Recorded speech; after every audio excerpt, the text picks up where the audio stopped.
CPM लड़ रही है ना, सीपीआई भी लड़ रही है, तभी तो सीपीआई और सीपीएम कांग्रेस सब मिल करके बंगाल में लड़े, तभी तो जो है RJD, CPI, CPIM, CPIML liberation और कांग्रेस मिल करके बिहार में लड़ तो रहे हैं। हम ये कहाँ कह रहे हैं कि नहीं लड़ रहे हैं।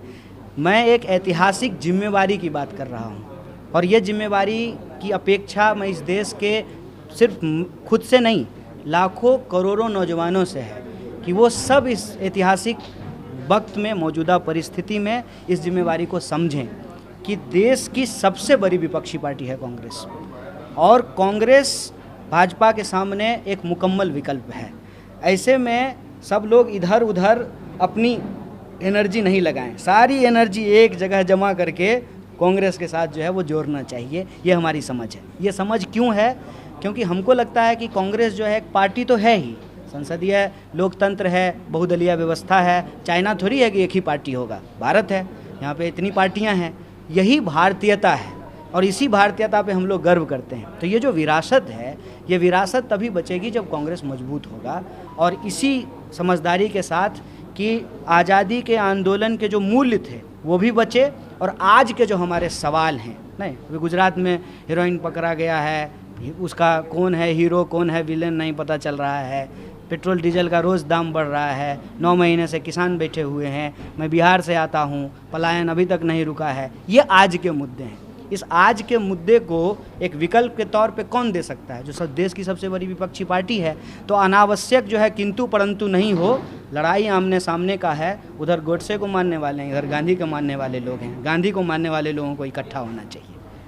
किसने ज़्यादा प्रभावित किया आपको, कांग्रेस का बड़ा होना, कांग्रेस का नेतृत्व या राहुल गांधी की आइडियोलॉजी, राहुल गांधी का विचार? एकदम वैसा ही सवाल है कि कौन प्रभावित कर रहा है आपको। कपड़ा पहनने की ज़रूरत, कि तन ढके, कि इसका रंग, कि इसकी क्वालिटी, ये सब अनुनाश्रय संबंध होते हैं आपस में। पत्रकारिता ने प्रभावित किया, कि एएनआई ने प्रभावित किया, कि सैलरी ने प्रभावित किया। सब कोई अपने अपने तरीके से देखेगा ना, उसका अपना देखने का नज़रिया है। मेरा नज़रिया ये है कि आज के समय में ये जानबूझ करके इन फाइटिंग, लड़ाई जानते हैं क्यों किया जा रहा है?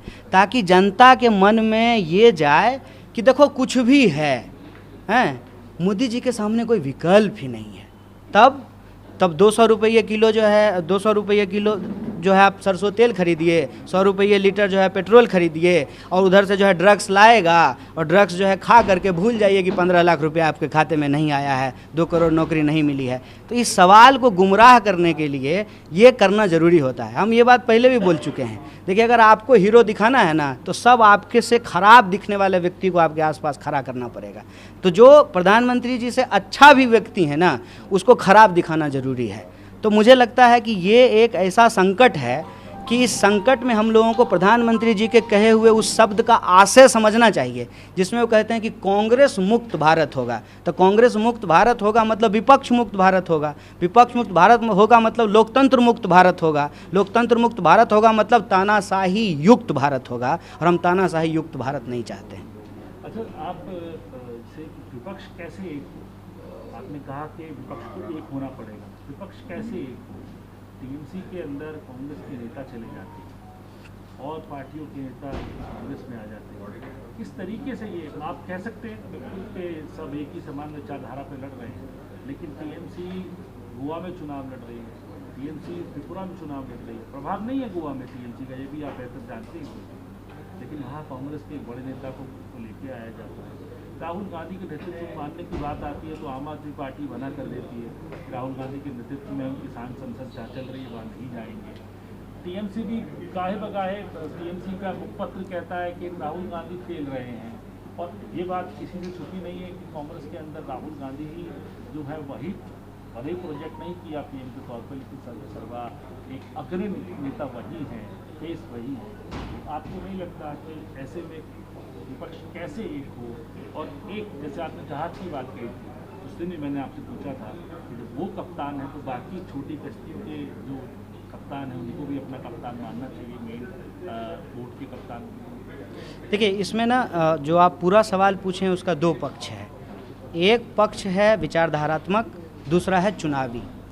विचारधारात्मक तो मैं आपको बता दूं कि सब भले मंच पे नहीं मानते हों, लेकिन अपने अपने बेडरूम में ज़रूर अपने पार्टनर को कहते होंगे, या अपने डाइनिंग रूम में जिसके साथ खाना खाते हैं उसको बोलते होंगे कि भाई राहुल गांधी लेकिन निडरता से जो है सवाल तो पूछता है।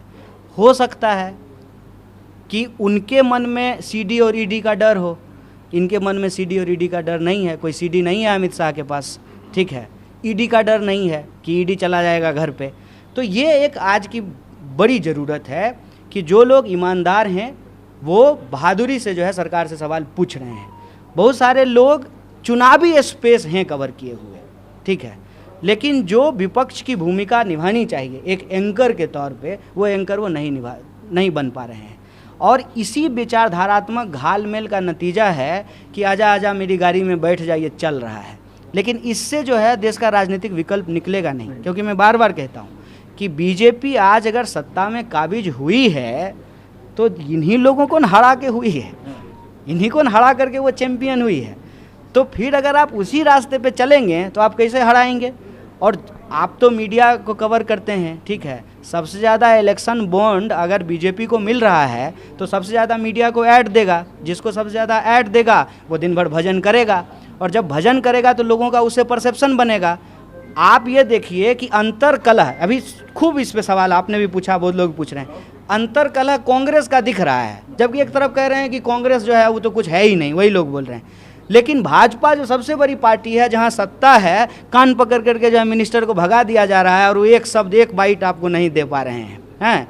मगर आप अगर भाजपा बीट कवर करने वाले अपने दोस्तों से पूछिएगा कि पूरा का पूरा कैबिनेट बदल दिया गया, कहाँ से आए हैं भूपेंद्र पटेल, उनको मुख्यमंत्री बना दिया गया, तो क्या वहाँ अंतरकलह नहीं है? क्या कंट्रोल है, नियंत्रण है? मैं समझता हूँ कि ये भारतीय होने के विरुद्ध है, विपरीत है।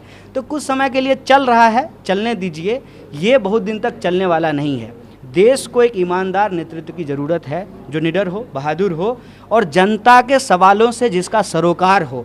अगर मेरे जैसा व्यक्ति यह सोच रहा है कि इस देश की लोकतांत्रिक परंपरा में एक साधारण व्यक्ति देश का प्रधानमंत्री हो सकता है, तो एक साधारण व्यक्ति उससे सवाल पूछ सकता है। उस परंपरा का जो सम्मान करने वाला व्यक्ति हो हमारा नेता है। तो क्या हो रहा है, नहीं हो रहा है, कौन छोड़ करके जा रहा है, ये हमारे लिए महत्वपूर्ण नहीं है। इस बड़ी लड़ाई में कांग्रेस पार्टी सबसे बड़ी विपक्षी पार्टी है, उसका एक रोल है। जब हम कहते हैं जहाज़ बचेगी तो कश्तियाँ बचेगी, मतलब संसदीय लोकतंत्र बचेगा, मल्टी पार्टी डेमोक्रेसी बचेगी और हमारे जैसे लोगों के भी अधिकार बचेंगे। अगर जेएनयू नहीं बना होता, ठीक है, तो हम इसी दिल्ली में जो है किसी होटल पे प्लेट साफ़ कर रहे होते। तो ये कैसे संभव हुआ है? ये इसलिए संभव हुआ है कि इस देश में वेलफेयरिज्म का एक इतिहास कांग्रेस पार्टी अपने आप में समेटे हुए है। इसीलिए हम कांग्रेस पार्टी में जब आए हैं तो सिर्फ जो चुनावी हार जीत है उससे घबरा करके जो है हमारे निर्णय पे कोई असर पड़ने वाला नहीं है। हम लोग एक मिशन के तहत, एक मुहिम के तहत आए हैं। देश के लाखों करोड़ों नौजवान जो देश में एक राजनीतिक बदलाव चाहते हैं, इस मुहिम का इस मिशन का हिस्सा बने, कांग्रेस पार्टी का हिस्सा बने और जो ईमानदार नेतृत्व है उसके नेतृत्व को स्वीकार करके देश में एक नया राजनीतिक विकल्प बनने की कोशिश करें। आप भी युवाओं को बहुत रिप्रेजेंट करते हैं, युवा आपकी बात सुनते हैं, ये बात किसी से छुपी नहीं है, मैं निश्चित तौर पर आपको लगता है राहुल गांधी पीएम मटेरियल है जिसके ऊपर विपक्ष को दाव लगाना चाहिए और उनको एक मौका इस बात का देना चाहिए कि एक संयुक्त शक्ति बनकर एक विकल्प बने? क्योंकि देश में हम देख रहे हैं पिछले कई चुनावों में एक तरीके से यहाँ पर्सनैलिटी का चुनाव है, क्योंकि इसमें कई मुद्दे छूटते हैं। आप भी इस बात को मानते होंगे, शायद मुद्दे छूट जाते हैं, सामने सिर्फ व्यक्ति का चुनाव हो जा रहा है। राहुल गांधी एक ऐसे पीएम मटेरियल हैं जो एक चुनौती दे सकते हैं और सारी पार्टियों को उनके साथ आना चाहिए। किसी एक पार्टी का नाम नहीं ले रहा मैं, आपसे सीधा सवाल। देखिए, मेरा इसका सीधा जवाब है, हर पार्टी का अपना कैलकुलेशन होता है, ठीक है। लोगों को ये लग रहा है कि कांग्रेस का वोट मिल जाए लेकिन कांग्रेस का नेतृत्व हमको नहीं चाहिए। तो ऐसा होता है क्या? मतलब ये कैसी बात है? हर कोई चाह रहे हैं कि उनके बाद उनका संतान जो है वो उनकी पार्टी का नेता हो, ठीक है। कांग्रेस पार्टी अगर राहुल गांधी को अपना नेता मान रही है तो जो लोग कांग्रेस पार्टी के साथ मिल करके चुनाव लड़ना चाहते हैं उनको कांग्रेस पार्टी के नेता को नेता मानना पड़ेगा। अगर नहीं मानेंगे तो ये संभव नहीं होगा। और ये संभव कब होगा? जब एक दूसरे का इंटरेस्ट सर्व होगा, समझे। अभी लोगों को लग रहा है कि नहीं, विपक्ष के को लेकर के जो है एक वैक्यूम है, उसमें अगर हम थोड़ा जोर लगाएंगे, इस राज्य से निकल करके उस राज्य में जाके चुनाव लड़ लेंगे तो हम मुख्य विपक्षी चेहरा हो जाएंगे। प्रयास है, लोकतंत्र की खूबसूरती है, प्रयास करने दीजिए, लेकिन इस फैक्ट को कोई नहीं डिनाई कर सकता है। मैं फिर कहता हूँ, जो लोग ये माहौल बना दिए हैं देश में कि कांग्रेस अपने सबसे जो है मतलब कमज़ोर स्थिति में माहौल बना दिया गया है, उसमें भी जो है संसद के भीतर सबसे ज़्यादा नंबर है, सबसे बड़ी पार्टी है। इतना अंतर कला जो है लोग दिखाते रहते हैं, फिर कहते हैं अरे यार छत्तीसगढ़ का सरकार बच गया, अरे यार राजस्थान का सरकार बच गया। तो ठीक है, ये सब चलते रहता है। मुख्य धारा की राजनीति में चुनाव एक पक्ष होता है। मैं जो कांग्रेस पार्टी की खासियत और मजबूती जहाँ देख रहा हूँ वो है वैचारिक स्पष्टता, और ये स्पष्टता इतनी है कि दूसरे पार्टी के नेताओं में बिल्कुल मिसिंग है, और इस वजह से जो है उसका प्रभाव नौजवानों के मस्तिष्क पे पड़ रहा है। और सिर्फ मेरे जैसे व्यक्ति ही नहीं, मैं आपको भरोसा दिलाता हूँ कि लाखों करोड़ों लोग जो इस देश में संविधान बचाना चाहते हैं, संसदीय प्रणाली को बचाना चाहते हैं, बहुदलीय व्यवस्था को बचाना चाहते हैं, और सही को सही और गलत को गलत कहने की उस परंपरा को जिंदा रखना चाहते हैं, वो कांग्रेस पार्टी का हिस्सा होंगे। रोल क्या रहेगा कांग्रेस में आपका? वो तो उस दिन मैं भक्तचरण दास साहब को देख रहा था, प्रभारी मदन मोहन झा साहब अध्यक्ष यहाँ पर थे, जिग्नेश चौहान जी के साथ नितिन राउत थे, तो आप दोनों के लिए कुछ रोल इनिशियली डिस्कस किया गया है क्या आपको ये भी बताया गया? मैंने जो उनसे पूछा इंटरव्यू में, ये तो बिहार के बेटे हैं, बिहार की मिट्टी से आते हैं, तो बिहार में रोल रहने वाला है आपका, राष्ट्रीय रोल रहेगा, क्या रहेगा? देखिए ये ना बड़ा वहीं बार बार ना एक, आप चूँकि पॉलिटिकल बीट कवर करते हैं, ये ना एक फ्रेमवर्क का सवाल है। राजनीति ऐसे ही चल रही है, ये पार्टी है, वो पार्टी है, वो पार्टी है, 5 को दुकान है, ठीक है, जहाँ बढ़िया रेट मिल रहा है वहाँ जाकर के लोग सामान लेता है। मैं इस फ्रेमवर्क में नहीं हूँ भाई। मुझे लगता है कि मोहल्ले में आग लग गया है तो हम फायर ब्रिगेड ढूंढ रहे हैं कि कहाँ से फायर ब्रिगेड की गाड़ी मिली है, उसको बुताया जाए। जिम्मेवारी पार्टी दे देगी, पार्टी जो जिम्मेवारी दे देगी वो जिम्मेवारी लेंगे। ना पद का सवाल है, ना प्रतिष्ठा का सवाल है। लेकिन अगर ये बात बोलेंगे कि अच्छा होशियार बन रहा है, कैमरा के सामने जो है अपने आप को बड़ा आदमी दिखा रहा है, ये सब सवाल हमको लगता है थोड़ा अर्ली है। 5-10 साल के बाद जो है सवाल लिख के रखिए, तब पूछिएगा। आखिरी सवाल पूछो। जेएनयू की बात करी आपने, क्योंकि जेएनयू से और भी लोग यहाँ बैठे।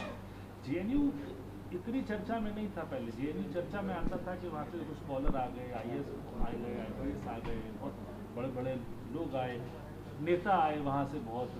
लेकिन अब जेएनयू की छवि जो है युवाओं में अलग बनाई गई है उस इंसिडेंट के बाद से। उस छवि को, और आपकी भी छवि बनाई गई, और जो जैसे ही आपकी एंट्री की यहाँ बात थी तो हमको स्पष्ट था कि कुछ रुझान आएंगे। रुझान वैसे ही आए, टुकड़े गैंग शामिल हो गया, उसमें राहुल गांधी को भी और कांग्रेस पार्टी को भी शामिल किया गया। तो उसको कैसे आप चेंज करेंगे?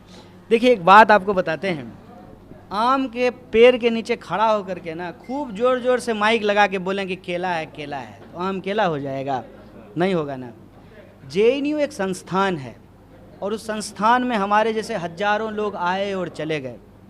वो संस्थान से मतलब हर तरह के लोग निकलते हैं।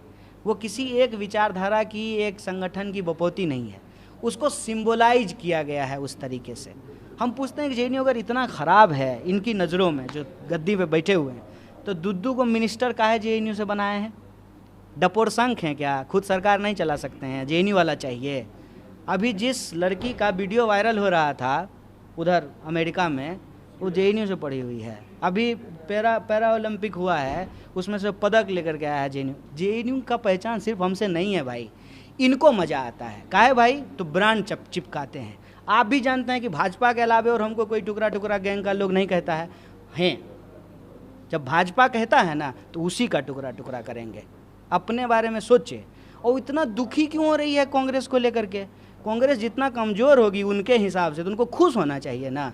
उसको इस खुशी में पूरे देश के सभी लोगों को 15-15 लाख रुपया उसके खाते में पहुंचा देना चाहिए। ये कौन सा प्रेम है? एक पत्रकार चिल्ला रहा था, उसका इधर जो है नस फटने वाला था, ठीक है। क्या कह रहा था कि कैप्टन की, अरे भाई अब आपको कैप्टन की चिंता हो रही है? कैप्टन कुछ दिन पहले मुख्यमंत्री थे, तब आपको चिंता नहीं हो रही है? ये सब भोंडापन है, और जनता को ना मूर्ख समझने की गलती लोग करते हैं। करें, जो इनको बिठाई है वही इनको लतियाएगी, ये आप देख लीजिएगा। नमस्कार, मैं हूं मानक गुप्ता। अगर आपको हमारा ये वीडियो पसंद आया हो तो इसे लाइक और शेयर जरूर करें, और हां, हमें सब्सक्राइब और फॉलो करना ना भूलें। ताकि आप देश और दुनिया की कोई खबर मिस ना करें। तो जुड़े रहिए हमारे साथ और देखते रहिए News 24।